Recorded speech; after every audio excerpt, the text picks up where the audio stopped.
+1 പഠിച്ചു തുടങ്ങിയോ എങ്കിൽ ആദ്യം തന്നെ ഒരു കാര്യം പറയാം. SSLC നിങ്ങൾക്ക് 90% ആണെങ്കിലും 95% ആണെങ്കിലും ഫുൾ A+ ആണെങ്കിലും ഇനിയിപ്പോൾ എത്ര A+ ആണെങ്കിലും ശരി, +1 അതിനൊന്നും തന്നെ ഒരു പ്രാധാന്യവുമില്ല. കാരണം ഇത് പുതിയ സിലബസ് ആണ്, പുതിയ രീതികളാണ്, പുതിയ മത്സരമാണ്. ഭൂരിഭാഗം വിദ്യാർത്ഥികളും ഈ +1 ഒരു വെയിറ്റിംഗ് റൂമായിട്ടാണ് കരുതുന്നത്. അടുത്ത വർഷം +2 അല്ലേ സാർ, അപ്പോൾ ഇരുന്ന് പഠിക്കാമെന്നാണ് കുറേ വിദ്യാർത്ഥികൾ വിചാരിച്ചിരിക്കുന്നത്.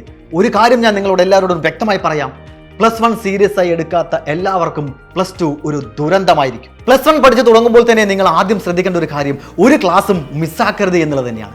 കാരണം ഈ +1 പഠിക്കാൻ പോകുന്ന എല്ലാ കൺസെപ്റ്റും പരസ്പരം ഇന്റർ കണക്റ്റഡ് ആണ്.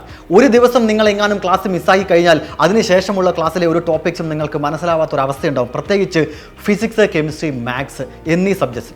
അതിനാൽ തന്നെ മാക്സിമം ക്ലാസ് മിസ്സാക്കാതിരിക്കാൻ നിങ്ങൾ എല്ലാവരും ശ്രമിക്കേണ്ടതാണ്. ഇനി രണ്ടാമത്തെ പോയിന്റ്, മനസ്സിലാക്കി പഠിക്കുക എന്നുള്ളതാണ്.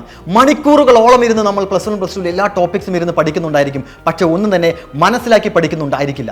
മനസ്സിലാക്കി പഠിക്കുന്ന വിദ്യാർത്ഥികൾക്ക് മാത്രമേ ക്വസ്റ്റ്യൻ പേപ്പറിലെ ഒരു ചോദ്യത്തിന് ആൻസർ ചെയ്യാൻ സാധിക്കത്തുള്ളൂ. അതിനാൽ തന്നെ നിങ്ങൾ നോട്ട്സ് തയ്യാറാക്കുമ്പോൾ ഒരു കാര്യം നിങ്ങളോട് തന്നെ ചോദിക്കുക, ഈ ടോപ്പിക് എനിക്ക് മനസ്സിലായിട്ടാണോ ഞാൻ എഴുതുന്നത് എന്നുള്ളത്. മനസ്സിലായിട്ടില്ല എന്നുണ്ടെങ്കിൽ ഉടനെ തന്നെ ടീച്ചേഴ്സിനോട് ചോദിച്ചുകൊണ്ട് അത് എത്രയും പെട്ടെന്ന് ക്ലിയർ ചെയ്യുക, മനസ്സിലാക്കുക. മൂന്നാമത്തെ പോയിന്റ് ആണ് റിവിഷൻ. ഫസ്റ്റ് ദിവസം മുതൽ തന്നെ നിങ്ങൾ റിവിഷൻ ആരംഭിക്കണം. അന്നേ ദിവസം പഠിച്ചത് ഒരു 15 മിനിറ്റോളം സമയമെടുത്തുകൊണ്ട് മുഴുവൻ കാര്യങ്ങളും ഒന്ന് റിവൈസ് ചെയ്യുക. അതേ ടോപ്പിക്ക് നിങ്ങൾ ഒരു വീക്കെൻഡിലും റിവൈസ് ചെയ്യുക, മാസം എൻഡിലും നിങ്ങൾ റിവൈസ് ചെയ്യുക. ഇങ്ങനെ ഒരേ ചാപ്റ്റർ ഒന്നിൽ കൂടുതൽ റിവിഷനിലൂടെ മാത്രമേ നിങ്ങൾക്ക് മുഴുവൻ മാർക്കും നേടാൻ സാധിക്കത്തുള്ളൂ. ഒരു കാര്യം ഓർക്കണം, യൂട്യൂബിൽ സൈക്കിൾ ഓടിക്കുന്നത് എങ്ങനെയെന്നുള്ളത് കണ്ടു മനസ്സിലാക്കിയ ഒരാൾക്ക് സൈക്കിൾ ഓടിക്കാൻ സാധിക്കത്തില്ല. ഒരുപാട് റിവിഷനിലൂടെ കടന്നുപോയവർക്ക് മാത്രമേ മുഴുവൻ മാർക്കും നേടാൻ സാധിക്കത്തുള്ളൂ. പോയിന്റ് നമ്പർ 4, നിങ്ങളുടെ മൊബൈൽ തന്നെയാണ്. മൊബൈൽ ഉപയോഗിക്കേണ്ട എന്നൊന്നുമല്ല, പക്ഷേ അതിലൊരു നിയന്ത്രണം വേണം. ഒരു റീൽസ് കാണാൻ വേണ്ടി നിങ്ങളൊരു മൊബൈൽ എടുക്കുന്നുണ്ടായിരിക്കും, പക്ഷേ 1 മണിക്കൂർ, 1.5 മണിക്കൂർ, 2 മണിക്കൂർ പോലും സമയം പോയത് നിങ്ങൾ ആരും അറിഞ്ഞിട്ടുണ്ടായിരിക്കില്ല. നിങ്ങളുടെ +1 +2 മാർക്ക് നഷ്ടപ്പെടുത്തുന്ന ആൾ നിങ്ങളുടെ പോക്കറ്റിൽ തന്നെ ഉണ്ട് എന്നുള്ളത് നിങ്ങൾ മനസ്സിലാക്കുക. പോയിന്റ് നമ്പർ 5, അത് ഞാൻ ആദ്യം പറഞ്ഞത് തന്നെയാണ്. +1 വളരെ സീരിയസ് ആയിട്ട് നിങ്ങൾ കാണേണ്ടതായിട്ടുണ്ട്. +2 ഒരു ഫൗണ്ടേഷനാണ് ഈ +1 എന്ന് പറയുന്നത്. മാത്രമല്ല +1 +2 മാർക്ക് ആഡ് ചെയ്തിട്ടാണ് നിങ്ങളുടെ +2 ഓവറോൾ റിസൾട്ട് വരുന്നത്. +1 നിങ്ങൾക്ക് കൂടുതൽ മാർക്ക് സ്കോർ ചെയ്യാൻ സാധിക്കുക എന്ന് മനസ്സിലാക്കുക.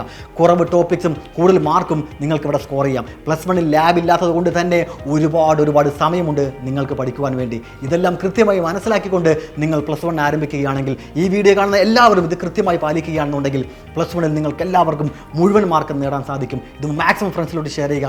അതിനോടൊപ്പം തന്നെ നിങ്ങൾക്ക് ഏറ്റവും ഉപയോഗപ്രദമാകുന്ന വിധത്തിൽ നിങ്ങൾക്ക് ഈ പറഞ്ഞ കാര്യങ്ങളെല്ലാം കൃത്യമായി ഓരോ ദിവസവും പറഞ്ഞു തരാൻ വേണ്ടി ഞങ്ങളുടെ അഗ്നി ബാച്ചിലൂടെ അഡ്മിഷൻ എടുക്കാവുന്നതാണ്. 9954008000 എന്ന നമ്പറിൽ കോൺടാക്ട് ചെയ്താൽ നിങ്ങൾക്ക് ഉടനെ തന്നെ അഡ്മിഷൻ എടുക്കാം. കേരളത്തിൽ ഏറ്റവും കൂടുതൽ വിദ്യാർത്ഥികൾ +1 +2 ഓൺലൈനായിട്ട് പഠിക്കുന്ന ട്യൂഷൻ പ്രോഗ്രാമാണ് നമ്മുടെ അഗ്നി ബാച്ച് എന്ന് പറയുന്നത്. ഇപ്പോൾ മൺസൂൺ ഓഫറായിട്ട് 10% ഡിസ്കൗണ്ട് കൂടെ അഗ്നി ബാച്ചിൽ അഡ്മിഷൻ എടുക്കുന്ന വിദ്യാർത്ഥികൾക്ക് എല്ലാവർക്കും ലഭിക്കുന്നതാണ്. അതിനാൽ തന്നെ സമയം കളയേണ്ടതില്ല.